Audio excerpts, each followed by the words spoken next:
الحمد لله نحمده ونستعينه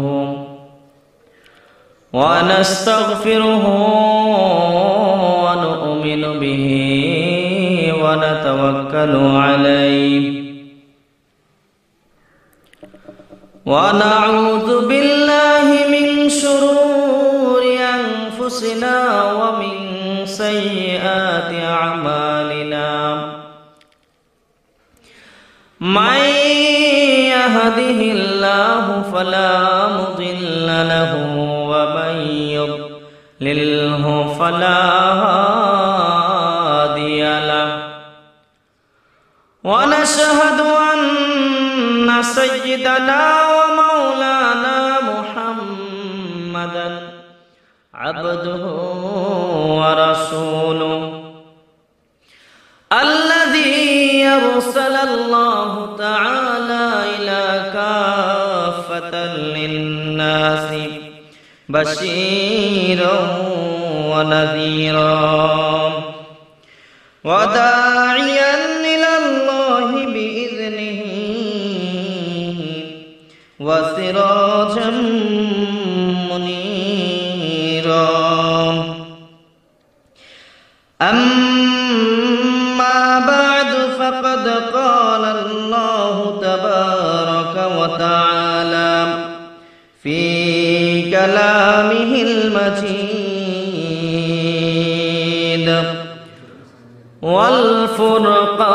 والفرقانه الحميد أعوذ بالله من الشيطان الرجيم بسم الله الرحمن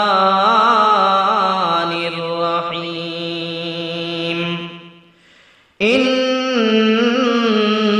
الله عنده علم الساعة وينزل الغيث ويعلم ما في الأرحام وما تدري نفس ماذا تكسب غدا وما تدري نفس بأي أرض تموت إن الله عليم خبير وقال تعالى وما ينطق عن الهوى إن هو إلا وحي يوحى علمه شديد القوى إلى آخر الآية إن الله وملائكته يصلون على النبي يا أيها الذين آمنوا صلوا عليه وسلموا تسليما সবাই দরুদ ইব্রাহিম পড়ি আল্লাহুম্মা সাল্লি আলা মুহাম্মাদিন ওয়া আলা আলি মুহাম্মাদ কামা সাল্লাইতা আলা ইব্রাহিম ওয়া আলা ইন্নাকা হামিদুম মাজিদ আল্লাহুম্মা বারিক আলা মুহাম্মাদিন ওয়া আলা আলি মুহাম্মাদ কামা বারাকতা আলা ইব্রাহিম ওয়া আলা হামিদুম মাজিদ। উপস্থিত মুআজ্জাজ মুহতারাম সম্মানিত মুসল্লিয়ানে কিরাম, পর্দার অন্তরালে অবস্থানরত অত্যন্ত শ্রদ্ধা পর্দানিসীন মুমিনা মা এবং বোনেরা, সকলকে রাসূলের সুন্নাত তরিকা অনুযায়ী শান্তির অমীয় বাণী সালাম দিচ্ছি। সকলেই মুখের সকল জড়তা সকল কৃপণতা দূরে রেখে সালামের জবাব দিবেন। আসসালামু আলাইকুম ওয়া রাহমাতুল্লাহি ওয়া বারাকাতুহু। আল্লাহ সুবহানাহু ওয়া তাআলার দরবারে শুকরিয়া আদায় করছি, যিনি আমাদেরকে শরীর সুস্থ রেখে মন মানসিকতা ভালো রেখে আজকের এই জুমার সালাতের উদ্দেশ্যে মসজিদ পর্যন্ত হাজারো আদম সন্তান থেকে যাচাই করে বাছাই করে নির্বাচিত করে মনোনীত করে এই মসজিদ পর্যন্ত আসার বসার তৌফিক দান করলেন। সকলেই দিল থেকে কালিমাতুশ শুকর আদায় করি, সকলেই পড়ি আলহামদুলিল্লাহ। আমি যে আয়াতটি তিলাওয়াত করেছি, এই আয়াতটি সূরা লোকমানের, বলেন কোন সূরা?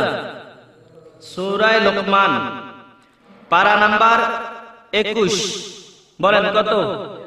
21, আয়াত নাম্বার 34, আয়াত নাম্বার 34, পৃষ্ঠা নাম্বার 13, পৃষ্ঠা নাম্বার 13। এখানে আল্লাহ তাআলা পবিত্র কালামে পাকের মধ্যে কিছু বেদাতীদের জন্য অ্যান্টিবায়োটিক ডোজ দিয়েছেন। কি দিয়েছেন বলেন? বেদাতীদের জন্য অ্যান্টিবায়োটিক কিছু কি দিয়েছেন? ডোজ দিয়েছেন। কিছু মানুষ আছে আমাদের সমাজে যারা বলে নবী গায়েব জানে, বলেন আসেনি? আমাদের আকীদা নবী গায়েব জানে? আমাদের আকীদা কি নবী গায়েব জানে না? নবী যা বলেছেন সবকিছু আল্লাহ তাআলার পক্ষ থেকে ওহী হিসেবে বলেছেন, বলেন ঠিক কি না? আমি যে সূরাটি তেলাওয়াত করেছি এই সূরাটি হলো সূরা লোকমান, বলেন কোন সূরা? সূরা লোকমান। আমরা আগে জানবো, আয়াতের আলোচনার আগে জানবো যে লোকমান আল্লাহ তাআলা নবীদের নামে সূরা নাযিল করেছেন। যেমন ইউনূস আলাইহিস সালামের নামে সূরা নাযিল করেছেন, ইউসুফ আলাইহিস সালামের নামে সূরা নাযিল করেছেন, ইমরান আলাইহিস সালামের নামে সূরা নাযিল করেছেন, মুহাম্মদুর রাসূলুল্লাহ সাল্লাল্লাহু আলাইহি ওয়াসাল্লামের নামে বলেন কি নাযিল করেছেন? সূরা নাযিল করেছেন। কিন্তু লোকমান তো কোনো নবী নয়। মুফাসসিরিনে কেরাম এবং ইতিহাসবিদরা লেখেন লোকমান কোনো কি নয়? নবী নয়। কেউ কেউ বলেন লোকমান ছিলেন একজন ছাগলের রাখাল, কেউ কেউ বলেন লোকমান ছিলেন একজন ক্রয়কৃত গোলাম, কেউ কেউ বলেন লোকমান ছিলেন একজন হাকিম জ্ঞানী। কিন্তু অধিকাংশের মতেই লোকমান কোন নবী নয়। কিন্তু এরপরেও আল্লাহ তাআলা হযরত লোকমান আলাইহিস সালামের নামে কেন এই সূরা নাযিল করলেন? হযরত লোকমান আলাইহিস সালাম খুব জ্ঞানী একজন মানুষ ছিলেন। লোকমান আলাইহিস সালাম একদিন এলহানের মাধ্যমে শুনতে পেলেন, কে জানি তাকে বলতেছে, হে লোকমান, আল্লাহ তাআলা যদি তোমাকে বলে যে লোকমান তোমাকে আমি দুইটা প্রস্তাব দিব, এর মধ্যে যে কোনো একটা গ্রহণ করো, তখন তুমি কি গ্রহণ করবা? একটা হলো ইলম ও হিকমত, আরেকটা হলো খেলাফত। খেলাফত মানে রাজত্ব, বাদশাহী, রাষ্ট্রের প্রধান। আরেকটা হলো হিকমত। কোনটা তুমি নিবা? জ্ঞান কোনটা নিবা? হযরত লোকমান আলাইহিস সালাতু ওয়াস সালাম এলহানের মাধ্যমে জবাব দিলেন, কে আমাকে এলহান করেছো জানি না, তবে যদি আল্লাহ রাব্বুল আলামিন আমাকে জিজ্ঞেস করেন লোকমান, আমি আল্লাহ রাব্বুল আলামিন তোমাকে দুইটি প্রস্তাব দেব, যে কোনো একটি গ্রহণ করো। এক নাম্বার হলো আমি আল্লাহ রাব্বুল আলামিন তোমাকে হিকমত বা জ্ঞান দান করব, আরেক নাম্বার হলো তোমাকে রাজত্বের রাজা বানাবো। কোনটা তুমি নিবা? হযরতে লোকমান বলেন, মালিকে আমি রাজত্বের রাজা হইতে চাই না, প্রধান হইতে চাই না, আমি লোকমান জ্ঞানী হইতে চাই, হিকমত নিতে চাই। সুবহানাল্লাহ। আল্লাহ তাআলা এই জন্য হযরত লোকমানকে হিকমত দান করেছেন, জ্ঞান দান করেছেন। হযরত লোকমানের মালিক একদিন ডাক দিয়ে বললেন, ওরে লোকমান, পৃথিবীর মানুষেরা বলে তুমি লোকমানের নাকি অনেক জ্ঞান, অনেক বুদ্ধি, তুমি অনেক চালাক। ও লোকমান, আজকে আমি তোমাকে একটা পরীক্ষা নিতে চাই, এক্সাম নিতে চাই। হযরতে লোকমান বললেন, মালিক কি এক্সাম নিতে চান বলেন? বলল এক্সাম হলো, পরীক্ষাটা হলো, তুমি যে ছাগলের রাখাল, ওই ছাগলের পাল থেকে একটা বকরি ধরে নিয়ে আসো, এনে এই বকরিটাকে তুমি জবাই করবে। জবাই করার পরে বকরির দেহের মধ্যে যেই অংশটা ভালো, যেই অংশটা উত্তম, ওই অংশটা আমার কাছে একটা ভালো পাত্রের মধ্যে করে নিয়ে আসো। হযরত লুকমান আলাইহিস সালাতু ওয়াস সালাম একটা বকরি পাল থেকে ধরে এনে ওই বকরিটাকে জবাই করে বকরির শরীরের মধ্যে যেই কলিজাটা আছে ওই কলিজাটা খুলে নিয়ে আসলেন মালিকের সামনে। দ্বিতীয় দিন আবার হযরত লুকমানকে বললেন, ও লুকমান, আজকে আবার তোমার পরীক্ষা হবে। লুকমান বললেন, মালিক কি পরীক্ষা জানতে চাই? বলল, পরীক্ষাটা হলো তুমি আজকে আবার যাও, একটা ছাগল ধরে নিয়ে আসো, বকরি ধরে নিয়ে আসো, এনে এই বকরিটাকে জবাই করো। জবাই করে এই বকরির মধ্যে সবচেয়ে খারাপ যে অংশটা, এই অংশটা নিয়ে আসো। হযরত লুকমান আলাইহিস সালাম খারাপ অংশটা শোনার সাথে সাথে তিনি এবারও ওই ছাগলের কলিজা নিয়ে আসলেন।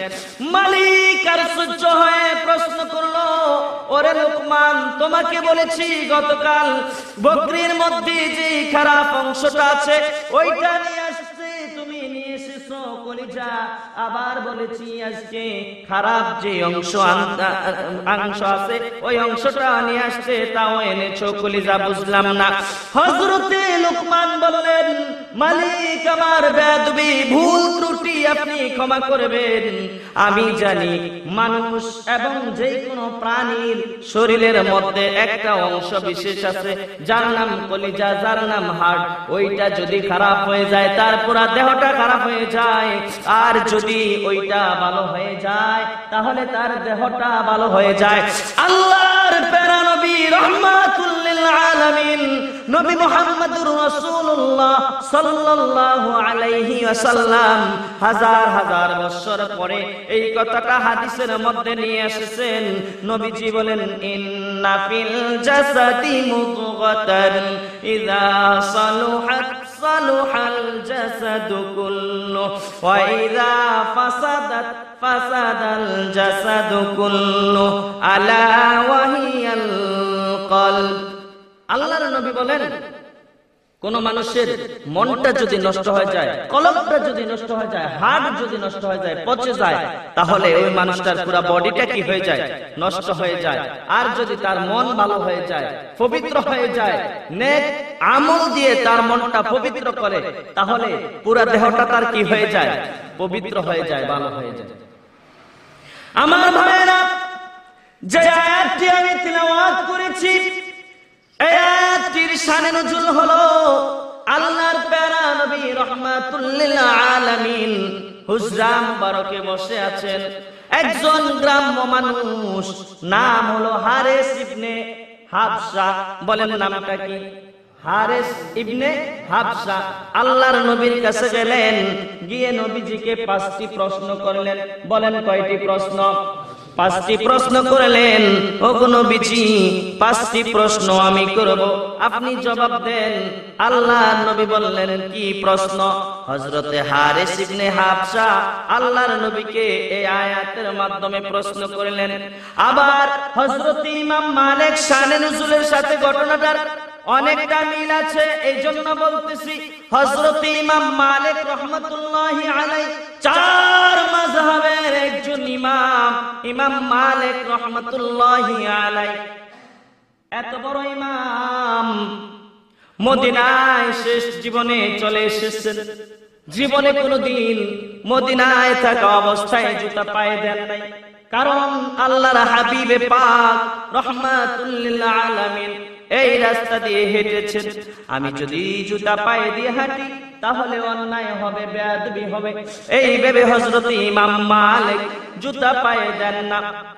ইমাম মালিককে প্রথম জীবনে তৎকালীন সরকার প্রধান বলেছিলেন, ওরে ইমাম মালিক, তুমি আমার কাজীর দায়িত্ব, আমার প্রধান বিচারপতির দায়িত্ব গ্রহণ করো। ইমাম মালিক জবাব দিলেন, হে রাষ্ট্রের প্রধান, আমি যদি রাষ্ট্রের প্রধান বিচারপতির দায়িত্ব গ্রহণ করি, তাহলে কোরআন দিয়ে দেশ চলে না, রাসূলের সুন্নাহ দিয়ে দেশ চলে না, এই দেশে ইনসাফ নাই, আমার দ্বারা সম্ভব নয়। এই কথা বলার পরে রাষ্ট্রের প্রধান যিনি ছিলেন তার দরবারে আবার খবর চলে গেল, ইমাম মালিক আপনার রাষ্ট্রের প্রধান বিচারপতি হতে পারবে না।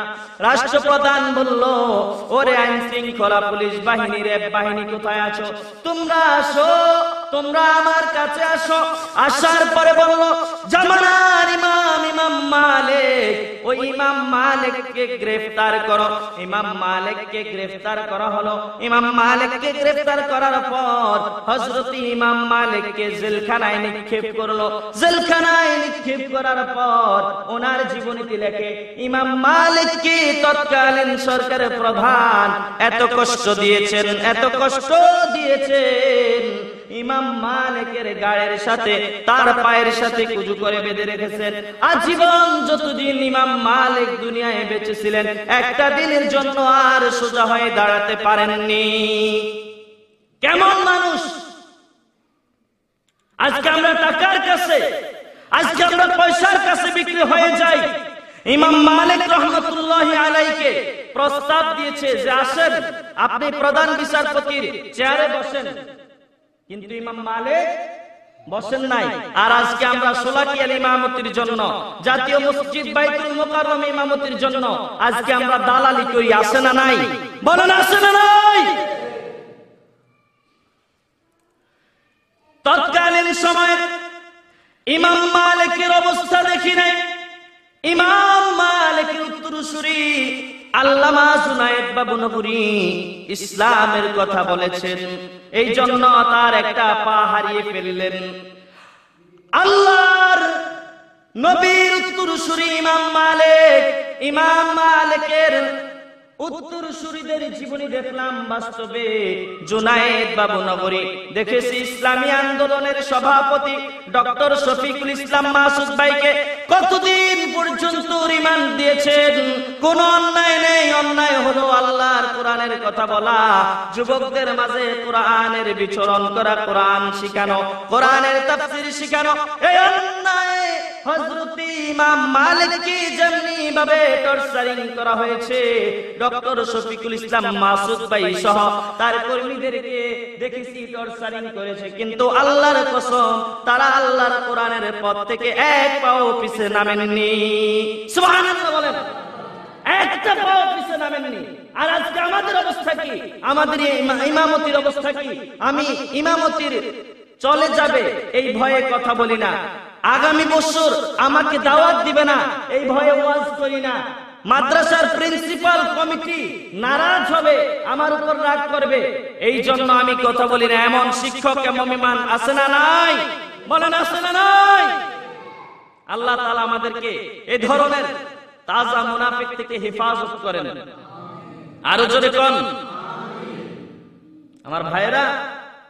আল্লামা মামুনুল হক সাহেব দামাত বারাকাতুহুম হুজুর একটা বই লিখেছেন, কারাগার থেকে বলছি। ওই বইয়ের মধ্যে হুজুর অসংখ্য ঘটনা এনেছেন যে বাংলাদেশ ইসলামী আন্দোলনের কর্মীদের উপর কিভাবে টর্চারিং করা হয়। আপনারা এই বইগুলো পড়বেন, কারাগারে রাত দিন এই বইগুলো পড়বেন। প্যারাডক্সিক্যাল সাজিদ এই বইগুলো পড়বেন, পড়লে দেখবেন যে তাদের নির্যাতনের ছবিগুলো কিভাবে ফুটে উঠেছে লেখনের মাধ্যমে। কিন্তু আজকে আমরা পিঠ বাঁচানোর জন্য, চাকরি বাঁচানোর জন্য হক কথা বলতে চাই না। আমার ভাইয়েরা, হযরত ইমাম মালিক মদিনায় বসবাস করেন। একদিন হঠাৎ মনে হলো, আরে হজের মৌসুম, পৃথিবীর মানুষ হজে আসে, বাইতুল্লাহ জিয়ারতে আসে, হজ করতে আসে, আমি ইমাম মালিক একটু হজ করতে যাব, এই আশা নিয়ে আবার চিন্তা করেন আমি যদি হজে যাই তাহলে নিয়ে আমার মৃত্যু হয়, আমি নিয়ে আবার মরে যাই, এই ভয়ে যাইতে চান না। হঠাৎ করে চিন্তা করলেন একটু মুরাকাবায় বসি, মুরাকাবায় দেখি আমার মৃত্যুটা কবে হতে পারে এইটা একটু আমি দেখি, আল্লাহর পক্ষ থেকে কোনো এলহান পাই কিনা। ইমাম মালিক মুরাকাবায় বসলেন। ইমাম মালিক মুরাকাবায় বসার পরে এলহান হলো আল্লাহ রাব্বুল আলামিনের পক্ষ থেকে। আল্লাহর নবী হাত দেখালেন, হাতের 5টা আঙ্গুল দেখালেন। বলেন কয়টা আঙ্গুল দেখালেন? জোরে বলেন। ইমাম মালিক বুঝতে পারলেন না। তৎকালীন সময়ে ওনার মুরিদদেরকে বললেন, ওরে আমার খাদেমেরা, ওরে আমার মুরিদেরা, আমি ইমাম মালিক বুঝতে পারি নাই 5টা আঙ্গুল দ্বারা আল্লাহর হাবিবে পাক কি বলেছেন। তোমরা একটু যাও, জামানার সবচেয়ে বড় স্বপ্নের যিনি তদবির করেন নাম হলো ইবনে সিরিন, ওই ইবনে সিরিনের কাছে যাও। ইবনে সিরিনের কাছে গিয়ে জিজ্ঞেস করো আল্লাহর হাবিবে পাক কেন 5টা আঙ্গুল দেখিয়েছেন। তবে তোমরা খবরদার ইবনে সিরিনের কাছে আমার নাম উল্লেখ করবা না, আমার নামটা বলবা না। ইবনে সিরিনের কাছে তারা চলে গেল।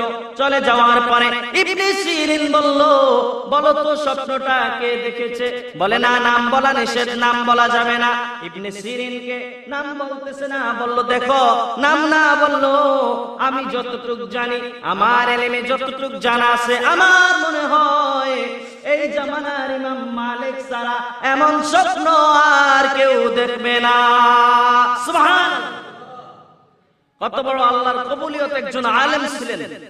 আজকে আমরা মাযহাব নিয়ে মারামারি করি, পীরগিরি নিয়ে মারামারি করি, অথচ মাযহাবের ইমামেরা মাযহাব আর পীরগিরি নিয়ে মারামারি করেন নাই। কেউ কাউকে বলেন নাই তোমারটা ভুল আমারটা সহি, আমারটা সহি তোমারটা ভুল, এই ধরনের কোনো কথা হয় নাই। বরং তারা কোরআনের আন্দোলনে, ইসলামী আন্দোলনে, সংগ্রামে অংশগ্রহণ করে তারা নিজের জীবন বিলিয়ে দিয়েছেন। তারা কখনো মায়ের সম্মুখীন হয়েছেন, কখনো গালিগালাজের সম্মুখীন হয়েছেন, কখনো গ্রাম ছাড়া হয়েছেন, কখনো বাড়ি ছাড়া হয়েছেন, কখনো জেলে কেটেছে, কখনো তাদের সময় নির্জনে কেটেছে, কখনো ঠিক মতো ঘরে ঘুমাইতে পারেন নাই, এমন সময় তাদের কেটেছে। আমাদের অবস্থা কি? আমরা মাযহাবের অনুসরণ করি, পীরের অনুসরণ করি, আমাদের অবস্থা কি? আমাদের এমন অবস্থা হয়? বরং এমন যদি অবস্থা হয় কারো, সবাই মিলে এমনি তো বেটার 12টা বাজে, আরো একটা বাজাই দেয়, কথা কোন ঠিক কিনা? আফসোস। আল্লাহ রাব্বুল আলামিন আমার তিলাওয়াতকৃত আয়াতের মধ্যে বলেন, ও নবী আপনি হারিস ইবনে হাবশাকে জানিয়ে দেন, ইন্নাল্লাহা ইনদাহু ইলমুস সাআ।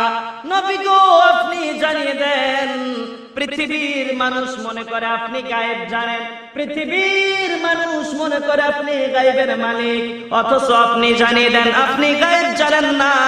আপনি যদি গায়েব জানতেন তাহলে নবুয়ত প্রকাশ পাওয়ার আগে, আল্লাহর নবী 40 বছরের আগে আল্লাহর নবীর প্রিয় 2 জন মেয়ে রুকাইয়া এবং উম্মে কুলসুম, 2টা মেয়েকে বিয়ে দিয়েছেন। আবু লাহাবের 2টা ছেলে উতবা এবং উতাইবার সাথে নবী যদি গায়েব জানতেন যে এরা তো মুসলমান হবে না, বিয়ে দিতেন। আরে কথা কোন, বিয়ে দিতেন? আবু লাহাব মুসলিম না মুশরিক? তার ছেলেরা মুসলিম না মুশরিক?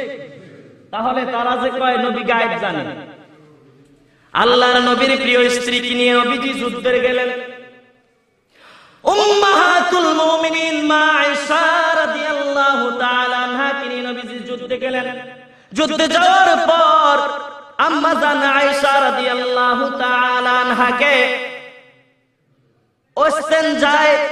ইস্তেনজার বেগ হলো মা আয়েশার। ইস্তেনজায় রেখে আল্লাহর নবী সাহাবীদেরকে নিয়ে চলে আসলেন। একজন সাহাবী তিনি ওই সময়ে মাঠ তালাশের দায়িত্বে ছিলেন। সবাই চলে যাবে, তুমি মাঠে কেউ কিছু রেখে গেছে কিনা এই তালাশ করে তারপরে আসবা, কিছু রেখে গেলে সাথে করে নিয়ে আসবা। মা আয়েশা রাদিয়াল্লাহু তাআলা আনহা মাঠের মধ্যে ইস্তেনজা সেরে এসে উপরে দেহের মধ্যে চাদর দিয়ে ঢাকনা দিয়ে শুয়ে আছেন। আল্লাহর প্যারা নবীর স্ত্রী দূর থেকে সাহাবী নজর করলেন শুয়ে আছে। ওই সাহাবীর সাথে আল্লাহর নবীর স্ত্রীকে করে নিয়ে আসলেন। আব্দুল্লাহ ইবনে উবাই মুনাফিক সর্দার, তারা অনেকেই উঠাইয়া দিল আল্লাহর নবীর স্ত্রীর সাথে সাহাবীর সাথে খারাপ রিলেশন আছে। বলেন নাউজুবিল্লাহ। এই কথা পুরা মদিনায় হয়ে গেল। আল্লাহর নবী রাহমাতুল লিল আলামিন এই কথা শোনার পরে মা আয়েশাকে ঘরে তুললেন না, নিয়ে গেলেন হযরত আবু বকর রাদিয়াল্লাহু তাআলা আনহুর বাড়িতে। হযরত সিদ্দিক আকবর রাদিয়াল্লাহু তাআলা আনহু নবীজির শ্বশুর আম্মা জান আয়েশার বাবা আম্মা জান আয়েশাকে ওই বাড়িতে পাঠিয়ে দিলেন। 1 মাস পর্যন্ত দীর্ঘ আল্লাহর নবীর সাথে যোগাযোগ ছিল না। বলেন যদি আল্লাহর নবী গায়েব জানতো তাহলে আল্লাহর নবী তো বলতো, এই মুনাফিকের গোষ্ঠী আমার স্ত্রীর ব্যাপারে তোরা যে মিথ্যা তহমত দেস, তোরা যে মিথ্যা অপবাদ দেস, এটা সত্য নয়, বলতো কিনা? 1 মাস পর্যন্ত কোনো সম্পর্ক নেই, রিলেশন মিস। এখন আমাদের সমাজে কিছু মানুষ আছে কয় নবী গায়েব জানে। যদি নবী গায়েব জানতো আম্মা জান আয়েশাকে রেখে আল্লাহর নবী কোন সময় থাকতেন? বুঝা গেছে নবী গায়েব। সর্বশেষ বেদাতীদের জন্য, যারা গায়েব বলে তাদের জন্য অ্যান্টিবায়োটিক আল্লাহ তাআলা এই আয়াতটা বলেছেন। আল্লাহ তাআলা বলেন, ইন্নাল্লাহা ইনদাহু ইলমুস সাআ। নবী গো, হারিস ইবনে হাবশা আপনাকে প্রশ্ন করেছে, নবী আপনি বলেন না কিয়ামত কবে হবে? আল্লাহ বলেন, নবী আপনি বলেন কিয়ামত কবে হবে? সেইটা আমি নবী জানি না, সেইটা জানে কে? জোরে বলেন কে? আল্লাহ। 2 নাম্বার হলো ওয়ায়ুনাজ্জিলুল গায়ব, নবী আপনি বলেন না। 2 নম্বরে ওই যে বৃষ্টি, এই বৃষ্টিটা কখন হবে? নবীকে আল্লাহ বলেন, নবী আপনি বলেন আমি এই ব্যাপারে জানি না, বৃষ্টি কখন হবে এটা জানেন কে? 3 নাম্বার হলো ওয়ায়ালামু মা ফিল আরহাম, মায়ের রেহেমের মধ্যে, মায়ের পেটের মধ্যে কি সন্তান আছে? আমার স্ত্রী গর্ভবতী, নবী আপনি বলেন না আমার স্ত্রীর গর্ভের সন্তানটা ছেলে না মেয়ে? নবীকে আল্লাহ বলেন, নবী আপনি বলেন আমি জানি না, জানেন কে? এখন তো প্রশ্ন আসতে পারে, হুজুর আমাদের দেশে তো মায়ের গর্ভে বাচ্চা থাকতে এখন ডাক্তার বলে দেয় যে সন্তান ছেলে না মেয়ে, কথা বলেন ঠিক কিনা? একটা কথা এই তাফসীরের ব্যাখ্যায় খেয়াল রাখবেন, ছেলে না মেয়ে ডাক্তার যে পেটে থাকতে বলে, এটা কি মাসিক বন্ধ হওয়ার পরপরই, পেটে সন্তান আসার পরপরই বলতে পারে, না 7-8 মাস পরে বলতে পারে? তাহলে বোঝা যায় যে না, এইটার খবরও কে জানে? পূর্ণ যখন তার দেহটা শরীরের মধ্যে আসে তখন কম্পিউটারের মাধ্যমে চেক করে ডাক্তার বলতে পারে। তাহলে বোঝা যায় পেটের মধ্যে যে কি আছে এটা জানেন কে? পৃথিবীর কোন ডাক্তার, কোন বিজ্ঞান, কোন কবিরাজ কেউই জানে না। 4 নাম্বার হলো নবী গো আপনি বলেন ওয়া মা তাদরি নাফসুম মাযা তাকসিবু গাদা ওয়া মা তাদরি নাফসুম বিআইয়ি আরদিন তামুত। নবী আপনি বলেন না আগামী কাল আমি কি দিয়ে খাওয়া দাওয়া করব, আল্লাহ আমার রিজিকে কি রেখেছেন বলেন তো? এটা নবী জানেনি। রিজিকের মালিক কে? সুতরাং বলবে কে? 4 নাম্বার। 5 নাম্বার হলো নবীজি আপনি বলেন না মানুষের মৃত্যু কখন হবে, কোথায় হবে বলেন তো? মৃত্যুর খবর জানেন কে? ইদা জাজালুহুম লা ইস্তাখিরুনা সাআতান ওয়া লা ইস্তাকদিমুন। মানুষের মৃত্যু কখন কোথায় হবে সেই ব্যাপারেও জানেন আল্লাহ তাআলা। লাস্টে বলেন ইন্নাল্লাহা আলিমুন খবীর, এই ধরনের খবর একমাত্র জানে কে? সুতরাং আল্লাহর গুণ নিয়ে, আল্লাহর সিফাত নিয়ে যারা খেলা করে, যারা নবীর সাথে মিলায়, এরা কি মুশরিক না সুন্নি? বলেন কি? আল্লাহর গুণ নবীর সাথে মিলান, নবীর গুণ আবার ওলির সাথে মিলান, এরা সব মুশরিক। বলেন কি? মুশরিক। কারণ আল্লাহর গুণের সাথে শিরিক করলে শিরিক হয় কার সাথে? আল্লাহর সাথে। আল্লাহ তাআলা শিরিকের ব্যাপারে বলছেন ইন্নাহু মাইয়ুশরিক বিল্লাহি ফাকাদ হারামাল্লাহু আলাইহিল জান্নাহ। আল্লাহ যে মুশরিক তার জন্য জান্নাত হারাম করে দেন। জান্নাত কি করে দেন? ওয়া মাওয়াহুন নার, তার জন্য আবাসস্থল হয়ে যায়, ওয়াজিব হয়ে যায়। ওয়া মালিজ যালিমিনা মিন আনসার। আর এই জাহান্নামী মুশরিক মানুষটা কোনদিন আল্লাহর সাথে শিরিক করার কারণে সে কোনদিন সুপারিশকারী হবে না। আমরা একটা কথা জানি, জাহান্নামে মানুষ যাওয়ার পরে সুপারিশকারী হয় নবী হবে অথবা যে কোনো মানুষ হবে, কথা কোন ঠিক কিনা, ধারাবাহিকভাবে। কিন্তু যে মুশরিক, যে শিরিক করে আল্লাহর সাথে, সে কোনদিন আনসার সাহায্যকারী, তার জন্য সুপারিশকারী পাবে না। সুতরাং আমরা কি আল্লাহর সাথে নবীর তুলনা দিব? নবীর সাথে ওলির তুলনা দিব? তাহলে কি হয়ে যাবে বলেন? শিরিক হয়ে যাবে। শিরিক যে করে সে তো মুশরিক। সুন্নি এত অনেক দূর, কথা বল ঠিক কিনা। শুধু কাগজ কলমে মিষ্টি লিখলে হয় না, বানাই খাইতে হয়, তাহলে স্বাদ পাওয়া যায়, কথা বল ঠিক কিনা। সুন্নি কাগজ কলমে লিখলে হয় না, সুন্নতের আমল করে ঈমান শিরিক মুক্ত করে, কুফর মুক্ত করে, তারপরে নিজেকে সুন্নি বলো, কথা বল ঠিক কিনা। আল্লাহ তাআলা আমাদের যে কথাগুলো বললাম সেই কথার উপর ঈমান, আকীদা, ইস্তেকামত থেকে আমল করার তৌফিক দান করেন, বলেন আমিন। আরো জোরে কোন আমিন। ওয়া মা তাওফীক ইল্লা বিল্লাহ। আসসালামু আলাইকুম ওয়া রাহমাতুল্লাহ।